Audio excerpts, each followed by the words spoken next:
आप सभी को नमस्कार। आज की वीडियो में हम जानेंगे कि 1848 की फ्रांसीसी क्रांति जो है उसके क्या कारण थे, क्या परिणाम हुए और उसके आगे क्या हुआ वो देखेंगे। उससे पहले हम लोग पढ़ चुके हैं, जैसे कि यूरोप में राष्ट्रवाद का जुलाई 1830 की क्रांति तक हम पढ़ चुके हैं। यह उसका पार्ट 2 है। तो आइए देखते हैं।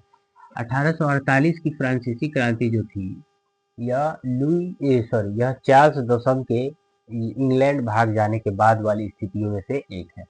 तो क्या होता है कि हम लोग देखे हैं 1830 में जो चार्ल्स दशम है वह फ्रांस छोड़ के कहाँ भाग गया, इंग्लैंड भाग गया। और इंग्लैंड भागने के उपरांत क्या देखने को मिलता है कि बोर्बो वंश पूरी तरीके से फ्रांस में समाप्त हो गया। अब उसकी समाप्ति के बाद जो नया राजा आता है उसका नाम क्या था, लुई फिलिप। लुई फिलिप, ठीक है। अब लुई फिलिप किस तरीके से शासन करता है, वह कैसा आदमी था और कैसी परिस्थितियां वो बना देगा कि कौन फिर से एक और फ्रांसीसी क्रांति देखने को मिलेगी 1848 में। तो फटाफट जानते हैं हम इसको कि लुई फिलिप जो है ना, ये भी आगे चलकर बहुत ही महत्वाकांक्षी व्यक्ति बन जाता है और निरंकुशपन इसके अंदर भी आ जाता है। इसके अलावा यह भी अयोग्य साबित होता है।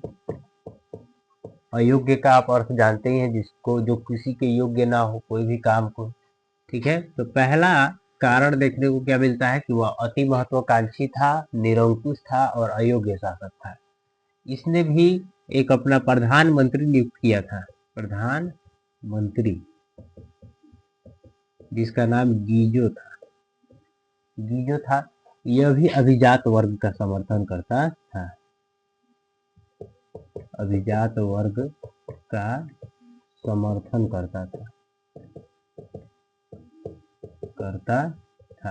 इसके अलावा तीसरा पॉइंट कि इसके समय में फ्रांस में जो अमीरी और गरीबी जो है उसके बीच बहुत बड़ी खाई बढ़ती गई। अमीरी और गरीबी के बीच, अमीरी और गरीबी के बीच खाई और बढ़ गई। यानी कि अमीर और अमीर होते गए और गरीब होते गए। ये तीन कारण है जिसके कारण क्या देखने को मिलेगा, 1848 की फ्रांसीसी क्रांति। अब तो क्या होता है कि 1848 में जनता फिर पूरे फ्रांस में क्या कर देती है, गृह युद्ध सा माहौल ला देती है और लुई फिलिप को भी क्या करना पड़ता है, फ्रांस छोड़कर भागना पड़ता है। लुई फिलिप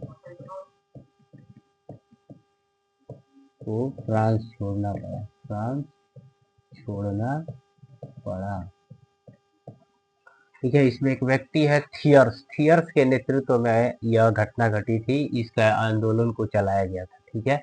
थियर्स का बहुत बड़ा योगदान था, ठीक है। तो गृह युद्ध से बचने के लिए लुई फिलिप भी अपनी गद्दी त्याग कर भाग गया।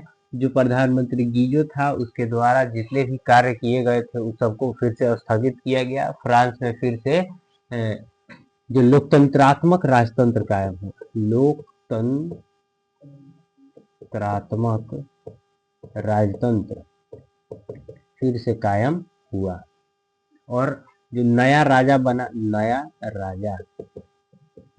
राजा लुई नेपोलियन बना, लुई नेपोलियन बना, ठीक है। इसके बाद क्या देखने को मिलता है कि फ्रांस में कुछ अच्छी गतिविधियां शुरू हो जाती है। यानी कि ये क्रांतियां हमेशा स्पष्ट करती रही, जब जब शासन निरंकुश होगा, जनता के पक्ष में नहीं होगा, तब तक क्या होती रहेगी, क्रांति होती रहेगी। और जो लुई फिलिप है इसको हटा दिया गया क्योंकि ये शासन अच्छे से कर नहीं रहा था, जनता की देखभाल अच्छे से नहीं कर रहा था। और अगला राजा किसको चुना गया, लुई नेपोलियन को चुना गया।